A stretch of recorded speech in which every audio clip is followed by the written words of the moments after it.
ప్రభువైనటువంటి యేసుక్రీస్తు నామములో మీ అందరికీ శుభాభివందనాలు. Praise the Lord. ఈ రోజున వాగ్దానం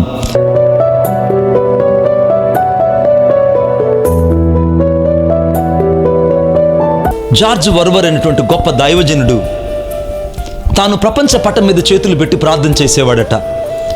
ఏమని ప్రార్థన చేశాడంటే, ప్రభువా, నేను ఈ ప్రపంచంలో ఉన్నటువంటి ప్రతి ఖండాన్ని నేను చుట్టి నీ సువార్తను అందించి రావడానికి నన్ను వాడుకో అని ప్రార్థించేవాడు. దేవునికి స్తోత్రం కలుగునుగాక. జార్జ్ వర్వర్ చేసినటువంటి ప్రార్థన తన స్నేహితులందరికీ చాలాసార్లు నవ్వును కలుగు చేసిందట.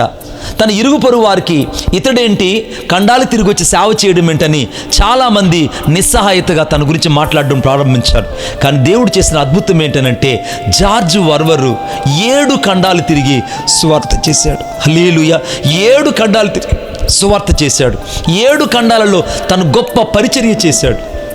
నేను ఆ జీవితంలో ఈరోజు ఓఎం మినిస్ట్రీ మన కళ్ళ ముందు కనబడుతుందంటే అది ఒక జార్జ్ వర్వర్ యొక్క ప్రార్థన. అవును, నీ జీవితంలో అడుగు వాటనట్టు కంటే ఊహించు వాటనట్టు కంటే అత్యధికంగా చేయ శక్తి గల దేవుడు, మనం ఆరాధిస్తున్న దేవుడు, ఆయన పేరు నజరేయుడైన యేసుక్రీస్తు ప్రభు. ఆయన్ని జీవితంలో ఈరోజు కార్యము చేయడమే కాదు, కార్య సాధకమైన తన శక్తిని నీ జీవితంలో, నా జీవితంలో కనపరచబోతున్నాడు. దేవుడు నిన్ను దీవించునుగాక.